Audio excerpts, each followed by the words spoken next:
ඉගන්න එක්කෙනවා අදත් ඇඳුමට කෙලවෙන්න තමයි යන්නේ ෂේප් එකේ මාරු වෙන්න ඕනේ.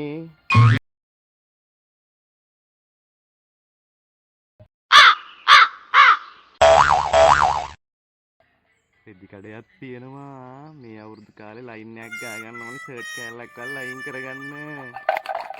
අනේ මහත්තයෝ ඉතින් මේ අසරණයා ගැන හිතන්න පොඩ්ඩක් ඉතින් මාත්‍යා මේ පාර මට ඇඳුම් කෑල්ලක්වත් දෙනවයි නෑ මෙදා පාර මුකුත් නෑ ඔයයන්ද ලබන පාර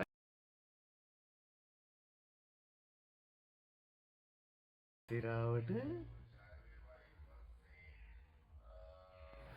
මල්ලි එන්න මල්ලි එන්න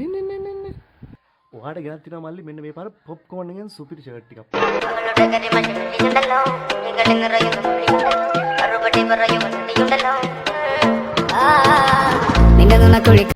එහෙනම් මහත්තයාට කාර්දමුණු දෙයියන්ගෝ පීටයි මං ගිහිල්ලා එන්නම්කෝ නෑ ආයෙ එන්න එපා